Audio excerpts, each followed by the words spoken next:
Coisas da Casa Decora, com a Dilma Machado. E o Cláudio Martins.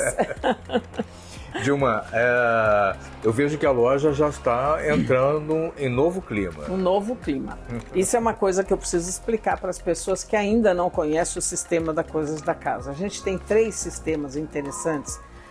Um é a decoração, que a gente faz na casa do cliente, vai lá ver tudo que ele tem, imobiliário, faz o perfil do cliente, conversa com ele, vem na loja e monta a casa dele, o apartamento ou o escritório. Essa é uma coisa. A segunda coisa que a gente faz é Natal, que é muito forte em Santos e muito forte aqui na Coisas da Casa. Bom, a gente já reforça todo o tempo, né, que o Natal na Coisas da Casa é simplesmente deslumbrante. E a gente faz essa mesma coisa, a gente monta a árvore de Natal, monta arranjo de mesa e a gente monta os festões na escada ou na janela, monta as guirlandas, fazendo tudo isso um conjunto que se conversa em cores, em formas, em tamanhos. Essa é a nossa segunda. A terceira vai começar agora, que é a nossa montagem de Páscoa. Então nós temos ovos, coelhinhos, e aliás a maioria deles de parzinho, que eu amo o parzinho. Onde tem um coelhinho, tem uma coelhinha. Onde tem o bebê da coelhinha menino, tem uma bebezinha menina. E depois ele vai mostrar para vocês algumas das peças de Páscoa, porque ainda tem bastante coisa para chegar. E Santos, por incrível que pareça, está crescendo nessa nova postura que é a Páscoa. Antigamente as pessoas pensavam só Natal, né? Faziam sempre para o Natal. E agora as pessoas já estão acostumando a fazer a mesma coisa na Páscoa, porque o europeu cultiva muito isso, cultua, aliás. Eu lembro que eu viajo para o exterior e eu vejo, eles fazem isso nas vitrines, nas portas das casas, no comércio, em restaurantes.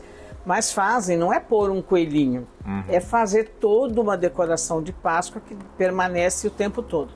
Aliás, falando em Páscoa, a Páscoa, mais ou menos do jeito que a gente conhece, ficou definida no século IV depois de Cristo. Né? Essa palavra Páscoa vem do latim e quer dizer passagem. E ela tem um significado que ela foi baseada numa deusa, que é a deusa da fertilidade. Então eu fui pesquisar sobre Páscoa, porque já que a gente trabalha com isso, a mesma coisa que eu fiz no Natal, e eu achei coisas muito interessantes. Então a Páscoa antigamente era um jantar que era oferecido para os amigos, e nesse jantar eles ofereciam ovo cozido. Porque o ovo ele tem uma simbologia, que é o símbolo do começo da vida. Então muitos povos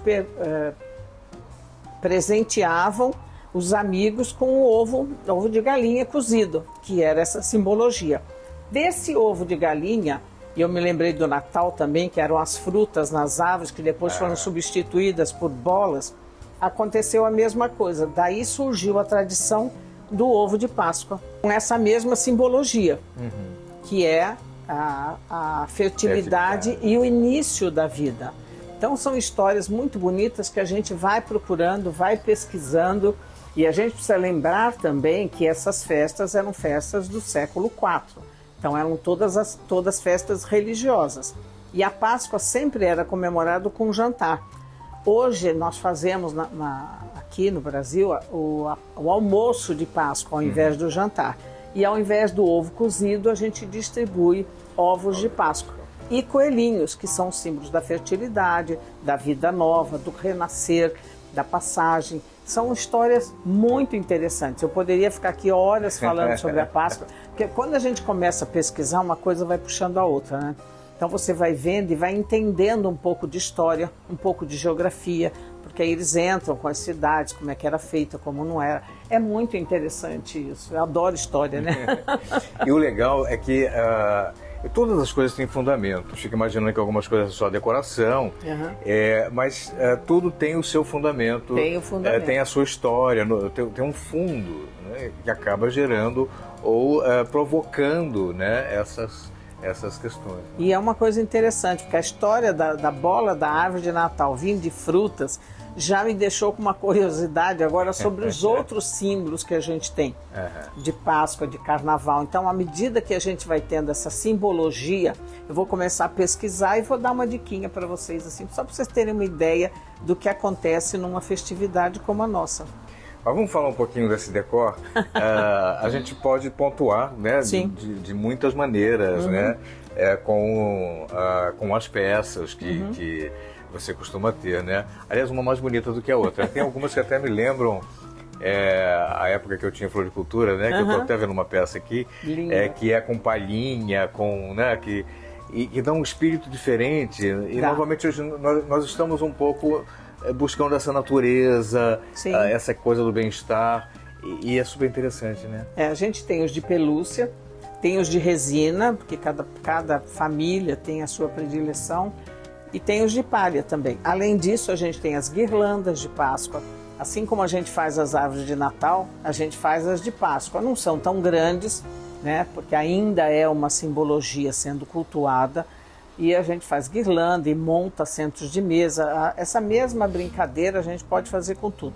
Hoje vocês vão ver só os coelhos, as coelhinhas, os filhotes, porque esse material ainda está chegando. Vocês vão ver 2 guirlandas bem simples, mas muito delicadas, e a gente faz a mesma coisa, monta a guirlanda do jeito que o cliente quer.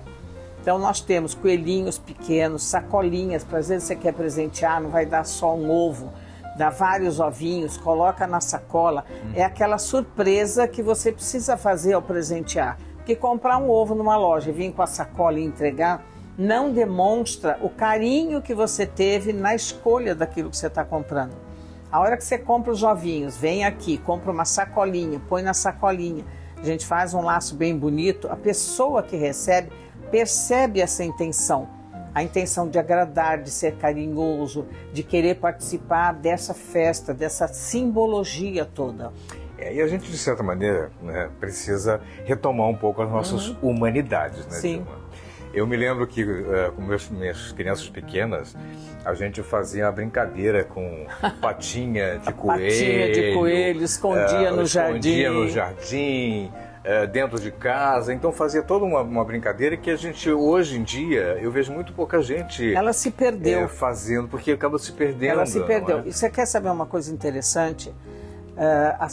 Todas essas festividades de antigamente que aparecia o Papai Noel, eu vou sempre lembrar Natal porque essas festas me lembram outras festas.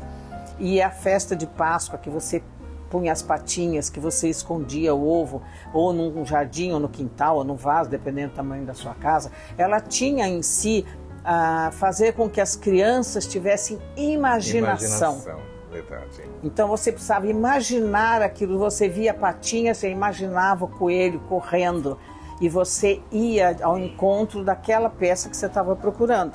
Essa criatividade que existia há muitos anos atrás, de procurar, de fazer cabaninha, de brincar na terra, de fazer fogueirinha, tudo isso, até as próprias brincadeiras de pular a amarelinha, pular corda, isso tudo em função talvez da gente estar numa civilização onde tem muita residência e pouco espaço, isso tudo foi se perdendo.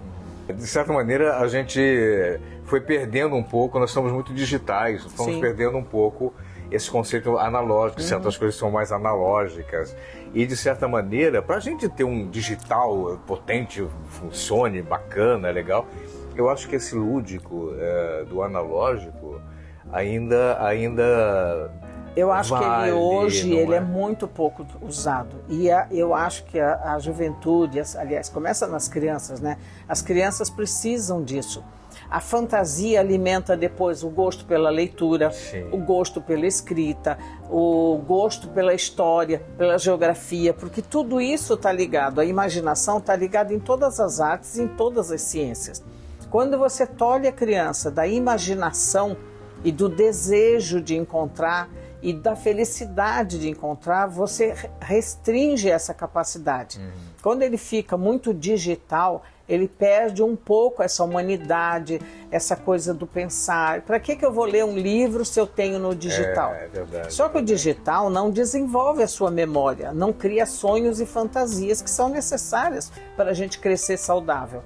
Então, eu faço isso com meus netos até hoje, eu tenho 7 netos e a gente brinca de esconder ovo, de patinha, a gente tem quintal, tem jardim, é mais fácil fazer tudo isso. Mas eu penso que as mães, se tiverem oportunidade, óbvio, né, deveriam desenvolver essas habilidades nas crianças. É uma verdade. Você falou uma coisa com relação à leitura. Sim. Se é uma coisa que aguça a imaginação, é a leitura, né? Porque, claro, muitas coisas são passadas... Eu sou um cinéfilo, adoro cinema, adoro televisão, vejo muita coisa. Mas quando você pega uma história num livro, né, a tua imaginação viaja de uma outra forma. Às vezes, quando você pega aquele livro que foi transformado num filme, por exemplo... uma série... Ele nem sempre corresponde àquilo que a sua imaginação desenhou para aquilo. Mas, na realidade, o filme ou a série não desenvolve a sua imaginação porque você está vendo tudo. Exatamente, tá? exatamente. E você não vai aprender como você aprende no livro. Você não aprende como aprende um livro, onde você precisa imaginar um país, uma cidade, aquela árvore maravilhosa que eles citam, ou até um romance moderno que tenha carros e trens e aviões, tudo isso você vai visualizando e vai entendendo os países, porque as histórias sempre contam vários países, várias situações, várias épocas. É muito interessante isso. E para mim, tudo isso parte das primeiras brincadeiras das crianças. De imaginar, de ter, por exemplo, controle motor quando pula a corda, né? Equilíbrio quando pula uma amarelinha. Então você vai formando o ser humano com pequenas histórias e com pequenas coisinhas do dia a dia. Vive o mundo digital, mas a gente não pode perder de vista. Eu sou uma pessoa a favor, muito a favor do mundo digital. A gente hoje não viveria sem ele. De jeito nenhum. Tá? Mas não podemos esquecer o analógico também. Principalmente com as nossas crianças, né? O exercício, para que elas lá na frente alcancem cada vez mais, né? Uma liberdade consciente. Sim, e essa maturidade também. Maturidade, né? Verdade. Acabamos, em vez de falar de decoração, né? Acabamos desenvolvendo um tema. Mas sabe por quê? Porque eu tenho netos, então eu gosto muito desse tema, que fala em criança, que fala em imaginação, que fala em formação. A minha primeira formação foi de professora. Então essa coisa que você tem, porque tinha muita festa junina, muita brincadeira de corda, de tudo. Então a gente fica lembrando, não é saudosismo. Existe uma diferença entre saudosismo e sentir que essas brincadeiras ajudam as crianças no desenvolvimento. Eu jamais queria voltar a tomar banho de caneca, não é saudosismo.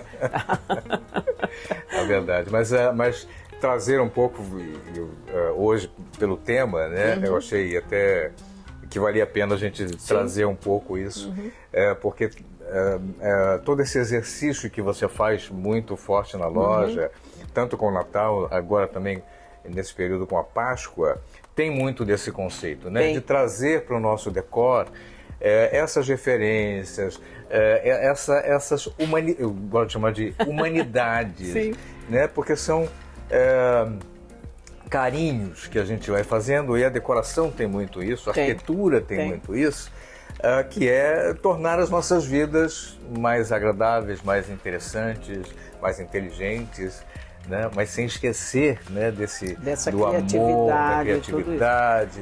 Para aqueles que não conhecem a loja Coisas da Casa aqui na Azevedo Sodré, nós fizemos questão, tá, de desenhar amarelinha na calçada. Então você vê crianças, adultos, babás, senhoras de idade pulando amarelinha na calçada. É uma sensação maravilhosa que a gente tem. E com a Páscoa, você vê as mães trazendo as crianças para ver os coelhinhos na vitrine. A gente sente esse calor humano. Você oferece esses coelhos nas vitrines para que as pessoas possam ver, e as crianças e os adultos revidam com muito carinho para a gente. É isso aí. Coisas da Casa decora, sempre trazendo, sempre compartilhando, né, bons momentos, sem dúvida, alegria, a possibilidade de felicidade. Que a gente quer, verdade, né, é tudo que a gente quer. Cada vez mais e cada vez mais a gente merece. Coisas da Casa decora, com a Dilma Machado e o Cláudio Martins e nossos coelhinhos. Até o nosso próximo encontro.